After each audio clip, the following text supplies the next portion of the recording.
Hi everybody, today we're going to cover hypothesis tests for two population means when we have an unknown standard deviation. So let me first explain what we're doing. We often want to compare two sets of independent data. We may want to know if the sets have the same mean or if one of the sets has a higher mean than the other.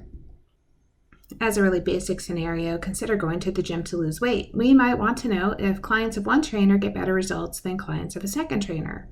What will we need to know to do that comparison?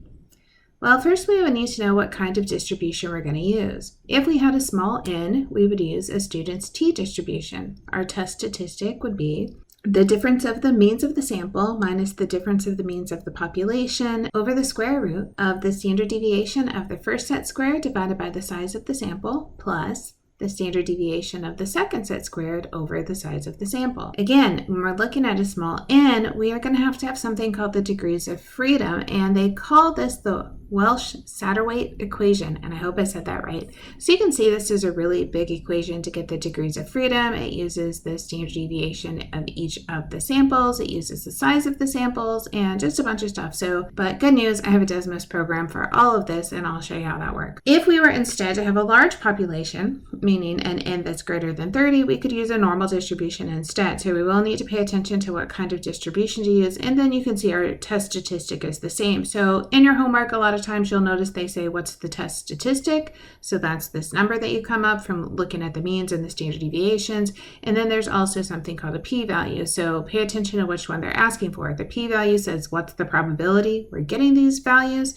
And the statistic says, what are we looking at to get the p-value? So let's take a few examples. First one says, some manufacturers claim that non-hybrid sedan cars have a lower mean miles per gallon than the hybrid ones. Suppose that consumers test 295 hybrid sedans and get a mean of 24.5 miles per gallon with a standard deviation of 5.25 miles per gallon. Also, 215 non-hybrid sedans get a mean of 23.5 miles per gallon with a standard deviation of 8 miles per gallon. Suppose both populations are known to be normally distributed.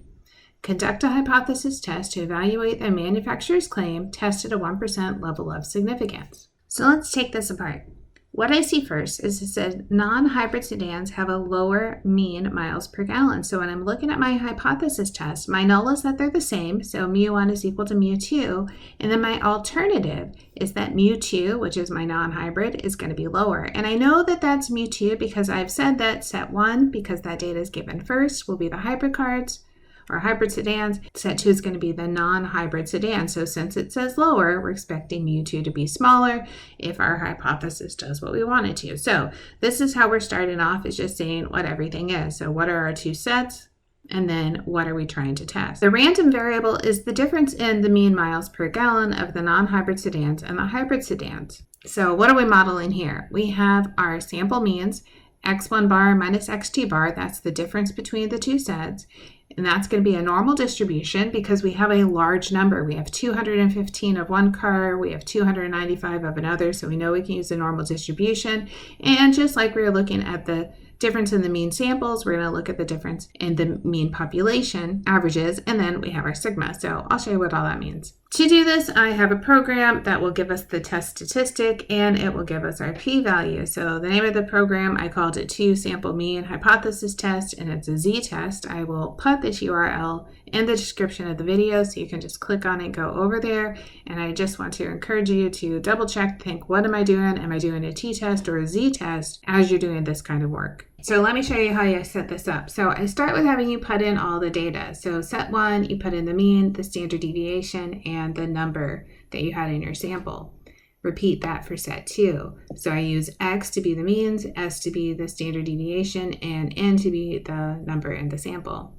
Then I have the test statistic. I just called it t. So if you have a problem that says, what is your test statistic? You'll go to this value. All of the work for that value is down here. I kind of threw it down here. There's a bunch of functions and stuff that show you how I did it. So if you wanted to look at it, you could, but you can see all that stuff is down there. What you just need to know is the test statistic, which is 1.599. And then we have to think about, well, what kind of test were we doing? Because we were saying that mu1 is greater than mu2, we're doing a right tail test. So I want you to look through these notes that I wrote where it says right tail, it says left tail, or it says two tail, and pick the one that matches what you're doing. So we are doing a right tail test. That right tail test tells us our p-value is 0.0549. Our conclusion, we have an alpha at 0.01. We have a p-value at 0.0549. So we are not going to reject the null hypothesis. Our p-value is greater than our alpha. So what this says is, what's the probability that we would get this kind of data? Well, it's about a 5.5% chance that we would get this kind of data, and we want to be certain to a 1%. So we're not at a 1%, we're at a 5.5%. So we say we're not sufficiently happy with this. So there's not sufficient evidence to conclude that the mean miles per gallon of non-hybrid sedans is less than that of hybrid sedans. So we say we need more convincing, we need more data, but for whatever reason, we are not declining this null hypothesis.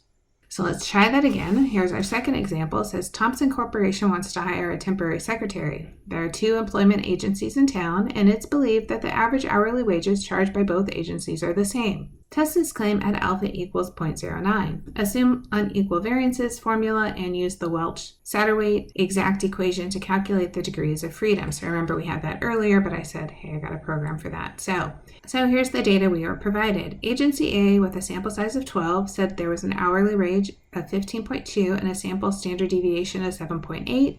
Agency B, also with 12 and the sample size, had an hourly wage of 13.9 and a standard deviation of 3.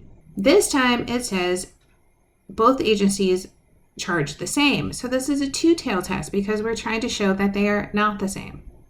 N here is small. If you look back, we had 12, we had 12. 12 and 12 even together is 24. So that's a small amount of data.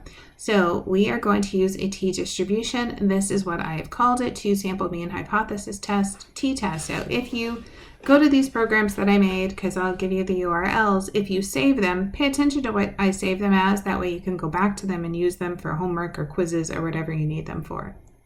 Similar kind of thing in how I wrote this. So you start by putting in all of the data. So our X1 was 15.2. We had a standard deviation of 7.8 and our sample size was 12. For the second set of data, we had a mean of 13.9, a standard deviation of 3, and once again a sample size of 12. So like the last time, I have a lot of information that I've put in here. One of them is the degrees of freedom. So I use D to be the degrees of freedom. So watch these notes. Anything with this kind of quotation will be a note that I wrote about the data. So D is my degrees of freedom. It's 14.18. And then you look at what kind of distribution do you have? Am I looking at right-tailed, left-tailed, two-tailed? Like, what am I trying to figure out? And we said we're doing a two-tailed because we're trying to show that these are not the same. We don't care if it's greater or less. We're just trying to show not the same. Notice the note on two-tailed. It says add these two numbers together to get the p-value. So I have two numbers. I have 0.9992 and 0.9992. So let's add those two together. Gives me 0.5984. So we got a p-value of 0.5984, and we had an alpha of 0.09, which says we do not reject the null hypothesis. We do not have sufficient evidence to prove that there's a significant difference between these two rates. Here's another example, a little bit different than what we're doing here. So in a study comparing the systolic blood pressure of individuals sitting and standing, 12 subjects had their blood pressure measured standing, while 12 individuals had their blood pressure measured sitting. The investigator planned to test the hypothesis that the mean blood pressure readings are the same sitting and standing. The subjects remained in each position for 5 minutes. If the investigator tests at a 2% level of significance, assume equal variances, the rejection region would be. And we have some choices here. So before we go to those choices, I want to ask a few questions. First, should we use T or should we use Z? How you decide that is you look at your samples. So I have a 12 and I have a 12. So that's pretty small. So that says let's use a T distribution. Then we want to know, is this right tail, left tail, or two tail? So like the last one, it says these are the same, right? They're looking the same sitting and standing. So that's a two-tail distribution or a two-tail test. Then we need to know the degrees of freedom, and notice I don't have a lot of information here. All I really know here are the sample sizes. So what do? How do I get the degrees of freedom when I don't have the means and the standard deviations and everything else that I need? Well, we use this little shortcut that says add the two populations together and then subtract 2. So if I take 12 and 12, that's 24. Subtract 2, I have 22. So we're going to have degrees of freedom is 22.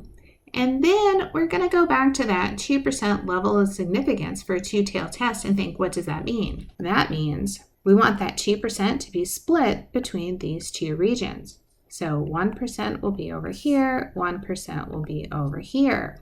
Remember how we've done this before. Remember that we look at cumulatives. So we do that. If we have 1% on the left, 1% on the right, that means we have 98% in the middle. 98 and 1 makes 99%. So our Z alpha over 2 is going to be 0.99. So back to Desmos, I'm just doing a new blank graph. That's all I need. And what I want to look at is a t-distribution. So t-distribution. We said our degrees of freedom is going to be 22. We're going to do an inverse CDF, right? So we're going to have it tell us the 99th percentile, and it comes up to 2.5083. What we need to think about with this being a two-tailed test is it's going to be the same number on the right as it is on the left. We'll just switch the sign of it, so I'll show you that. So we found this number that goes to the 99th percentile was 2.5083, which means this number that's at 1% would be negative 2.5083. So now let's look at the choices we were given. You can see the second one says t is less than negative 2.508 or t is greater than 2.508. So that's how we would compare and say this is what we can see for now. We would have to have, of course, some more information to actually do this whole test, but at least we can say this is what we would look at. Here's our rejection regions. Something kind of similar to that where we have kind of part of what's going on. It says we wish to test if a new feed increases the mean weight gain compared to old feed. At the conclusion of the experiment, it was found that the new feed gave a 7 kilogram bigger gain than the old feed. A two-sample t-test with a proper one-sided alternative was done, and the resulting p-value is 0.002. So notice again, we don't have a lot of the information. We don't really know a lot about this. We don't have the means, the standard deviations, or even the sample size, but we are going to try to figure out what happens. Like, what does this mean that we got this p-value of 0.002? So here are some choices.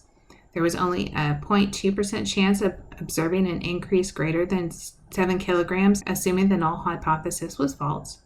There's a 0.2% chance the null hypothesis is true. There's only a 0.2% chance of getting a 7 kilogram increase. There's a 0.2% chance the alternative hypothesis is true. Or there was only a 0.2% chance of observing an increase greater than 7 kilograms, assuming the null hypothesis is true.